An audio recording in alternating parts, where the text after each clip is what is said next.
नमस्कार, दैनिक shift time में आप सबका स्वागत है। मैं रश्मि शर्मा, कैमरामैन शुभम भगत के साथ। जिस तरह से आप जानते हैं, श्री अमरनाथ जी की यात्रा का पहला जत्था कल सुबह तड़के ही रवाना हो गया बाबा बर्फानी के दरबार में। किस तरह से जम्मू म्यूनसिपल कॉरपोरेशन ने प्रयास किया ताकि श्रद्धालुओं को कोई आपत्ति ना हो।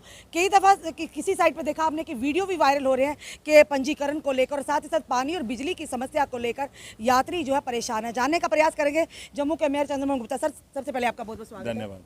सर, किस तरह से प्रयास किए गए जम्मू म्यूनसिपल कॉरपोरेशन की तरफ से कि यात्रियों को, श्रद्धालुओं को परेशानी का सबब ना हो, पर लोग परेशान हैं, क्या कहेंगे? पहली बार ऐसा हुआ है कि जम्मू म्यूनसिपल कॉरपोरेशन पूरा लखनपुर से लेकर बनिहाल तक और बनास से लेकर पुंछ तक इधर सारा कार्य जो भी है सैनिटेशन का, स्वच्छता का, वो सारा काम देख रही है। आदरणीय प्रधानमंत्री द्वारा जो कुंभ का मेला लगा था उसी भांति इस बार हमारी जो यात्रा है, अमरनाथ यात्रा को स्वच्छता यात्रा से जोड़ा गया है। वो हमने लगभग 4 करोड़ का टेंडर करके पूरे 3-4 हज़ार टॉयलेट्स जो हैं नहाने के लिए भी, दूसरे टॉयलेट्स भी, यूरिनल सब वो हमने लगा दिए हैं, बनवा दिए हैं, काम चल रहा है। बाकी उसको मॉनिटर भी कर रहे हैं। अभी हमारी ACR वहाँ है, अभी हमारे कमिश्नर साहब कल होके आए हैं, वो भी हम लोग भी रात को भी जाके चेक करेंगे। लेकिन यात्रा आज 30 तारीख को जानी थी, इस करके आज यात्रियों का लोड ज़्यादा है और उस कारण कोई ना कोई कमी तो रहेंगी। कोई ऐसा तो है नहीं सकता कोई कमी ना रहे। कमियाँ देखो खुद मारना चाहिए, क्योंकि अब हम घर में 2 आदमी की फैमिली होती है, वहाँ भी कमियाँ रहती हैं। दोनों जो बच्चे होते हैं खुश नहीं होते हैं, अगर एक के लिए जूता लेकर आओ तो दूसरा नाराज हो जाता है। पानी की जो है, जल ही जीवन है और इस समय श्री अमरनाथ जी का यात्रा का भी आगमन शुरू हो चुका है, तो कितनी समस्या आ रही है। डेली वेजर जो बैठे हुए हैं और आपने भी वायदा किया था जल्द से जल्द गवर्नर साहब से आपको मिलवाएंगे, तो अभी आज लगभग 9 दिन लगातार काम हड़ताल का जो आह्वान हो गया, तो आप किस तरह से लेते? अभी तक मिलवाया क्यों नहीं ताकि समस्या हल हो, यात्रियों को, श्रद्धालुओं को परेशानी? देखिए, डेली वेजर की यात्रा की बात हो रही है। यात्रा के लिए फैसिलिटी पूरी है, पानी के लिए हमने सारी व्यवस्था की है। हमारे जो पक्के एम्प्लॉइज हैं, परमानेंट एम्प्लॉइज, वो सारा काम कर रहे हैं। उसके ऊपर सब लोग हमारे ऑनरेबल काम कर रहे हैं, इसका मैं डेली वेजर की कोई डेली वेजर भी करेंगे, उसमें एडिशन हो जाता है, ऐसी कोई बात नहीं है, काम चल रहा है। डेली वेजर भी हमारे भाई हैं, उनको भी पता है कि यात्रा अगर आ रही है, पूरे देश से यात्रु आए हैं। मैं आपके माध्यम से, आपने प्रश्न पूछा, मैं उनसे अपील करता हूँ आपके माध्यम से, इस वक्त जो हड़ताल का समय नहीं है, वो हड़तालें करते हैं, पहले भी करते हैं, उनकी कमी है, उनकी कमियों को पूरा किया जाएगा। जैसे 6,000 उनकी तनख्वाह थी, 9,000 की गई। पहले 2-2 साल के बाद तनख्वाह मिलती थी, अब हर महीने मिल रही है। मैंने चीफ सेक्रेटरी साहब से भी बात की, एलजी साहब से बात की, एलजी साहब को कल अर्जेंट जाना पड़ा, इस करके वो बात नहीं हो पाई है। हम आपके लिए कहा उन्होंने कि आप एटलीस्ट मिलने तो है, पर एक सवाल पूछेंगे, 9,000 से घर चलता है सर?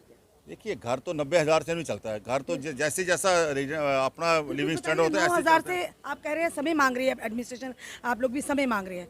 इतने सालों से उनका शोषण हो रहा, समय देते देते आखिर कब होगा इस समय का अंत उनका? उनको मिलाया गया है, बार बार मिलाया गया। हमारे जो रविंदर रैना जी हमारे प्रधान है भारतीय जनता पार्टी के, उनको साथ लेके एलजी साहब के साथ मिलवाया था। ये नहीं है कि नहीं मिलवाया गया, बार बार मिलवाया गया, बार बार उनका हम पक्ष रख रहे हैं, यहाँ भी दिल्ली भी रख रहे हैं। लेकिन बहुत सी मजबूरी होती है, 2 साल कोरोना काल रहा, सारे सिस्टम को ठीक करते समय लगता है। लेकिन फिर भी 9,000 ये आप उनकी सैलरी रेगुलर दे रहे हैं। मैंने कल भी चीफ सेक्रेटरी साहब से बात की है कि उनकी जो पुरानी सैलरी, मैं आ रहा हूँ उसी पे, जो पुरानी सैलरी है उनको साथ एक ही महीने की दी जाए और इनके बेसिस जो मिनिमम बेसिस हैं यूटी के अंदर वो बढ़ाए जाएँ। उन्होंने कहा है इसके ऊपर हम काम कर रहे हैं, बहुत जल्द इनके मिनिमम बेसिस भी जो हैं वो बढ़ाए जाएंगे। और पिछली भी जो सैलरी पेंडिंग सैलरी है, मैंने कहा आप इकट्ठी नहीं दे सकते, आप 2 महीने की दें, 1 महीने की रेगुलर दें, 1 महीने की पेंडिंग दें। सारी बात मैंने कल चीफ सेक्रेटरी साहब से की है। आप काफ़ी आप मुद्दों को उठाया, NYC की बात करें, आप फिर भी उनसे बात की, NHM की बात की, पर बात हम सवाल तो आपसे करेंगे, जम्मू के मेयर हैं सर आप, कि आपने कहा कि एक बार इकट्ठी सैलरी हम नहीं दे सकते, तो MP और MLA की सैलरी नहीं, अगर एक बार बंद करके देखें ज़रा, फिर एहसास होगा ना कि वो गरीब को कह रहे हो जो पिछला पेंडिंग है वो भी तोड़ के देंगे। क्यों सर? देखिए, हमने दी है, लेकिन जिन लोगों ने भर्ती की है उन लोगों ने सोचा नहीं है।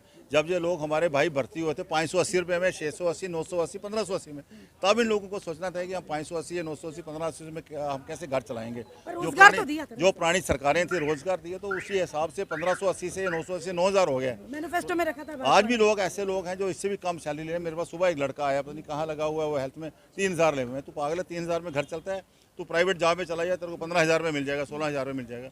ऐसी बातें नहीं है, लेकिन सरकार कोशिश कर रही है, सरकार के पास भी जितने वसाइल हैं उसके ऊपर काम कर रही है। ये इस वक्त हड़ताल का समय नहीं है। मैं उनसे अपील करता हूँ आपके माध्यम से, जैसे ही अमरनाथ यात्रा निकल जाएगी उसके बाद। जब समय था तो तब कौन सी उनकी सुनवाई हुई? ये उन्हीं की आवाज़ में सवाल आपसे कर रही हूँ। जब समय था हड़ताल का तब कौन सी उनकी सुनवाई हुई है ना? 9,000 मिल रहा है और रेगुलर मिल रहा है। पहले तो 980 मिलता था, जो क्यों 60 महीने की 70 इतना ही मिलेगी ना, वो भी मिलेगी सर, सरकार। प्रशासन और सरकार जहाँ का दावे कर रहे हैं पूरी तरह से इंतजामात किए गए हैं शरणार्थियों के लिए, हमारे श्रद्धालुओं के लिए, पर अभी भी आप सरस्वती भवन की बात करें, लोग लगातार मीडिया के माध्यम से रोष जता रहे हैं। अपने यहाँ पर भगवती नगर की बात करें और कई जगहों पर यहाँ पर के पूरा पूरा दिन बैठे उनको पानी की व्यवस्था नहीं है, तो इन सारी व्यवस्था को ठीक करने के लिए आप किस तरह से कदम उठाएंगे? पानी की व्यवस्था की जा रही है, पानी की व्यवस्था है। जब रश ज़्यादा हो जाएगा, कोई रास्ते में ब्लॉकेज होगा, उसमें थोड़ा बहुत आसपास होता है, लेकिन प्रशासन पूरी तरह पूरा कंट्रोल कर, आज से नहीं पिछले 3 महीने से हमारे एलजी साहब, उनके प्रिंसिपल सेक्रेटरी इंतवेश्वर जी और सारा प्रशासन, डीसी, एलजी सब यहाँ पे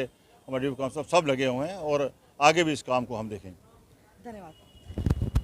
हमने बात की जम्मू म्यूनसिपल कॉर्पोरेशन के मेयर चंदन मोहन गुप्ता जी से, पूरी जानकारी ली, क्योंकि डेली वेजर्स को भी इन्होंने कहीं ना कहीं आश्वासन दिलवाया था कि आपकी मांग जल्द से जल्द पूरी होगी और आपकी बात ऊपर तक एलजी महोदय तक पहुंचाएंगे। वही सवाल की जाना, और साथ ही साथ जो दिक्कतें आ रही हैं हमारे शरणार्थियों को, हमारे श्रद्धालुओं को जो दूर दराज से आ रहे हैं जम्मू में और रुख कर रहे हैं बाबा बर्फानी की तरफ उनके दर्शन करने के लिए, उनके लिए किस तरह से प्रयास किए जा रहे हैं, क्योंकि लगातार शिकायतें आ रही हैं कि पूरी तरह से व्यवस्था नहीं जाए। एक तरफ प्रशासन और जेएमसी ये दावा कर रहा है कि पूरी व्यवस्था पूरी तरह से काम किया जा रहा है, वहीं दूसरी तरफ शरणार्थी जो श्रद्धालु हैं वो शिकायतें कर रहे हैं कि पूरी तरह से उन्हें व्यवस्था नहीं मिली। पर ये इन्होंने कहा कि आने वाले समय में जल्द से जल्द हम कोशिश कर रहे हैं कि पूरी तरह से जो मूल सुविधा है श्रद्धालुओं को मिले, ताकि उनको कोई दिक्कतों का सामना ना करना पड़े। अपने कमेंट सुझाव जरूर दीजिए, इस वीडियो को जितना हो सके शेयर कीजिए। जुड़े रहिए हमारे साथ अगले अपडेट के लिए। जय हिंद, जय भारत।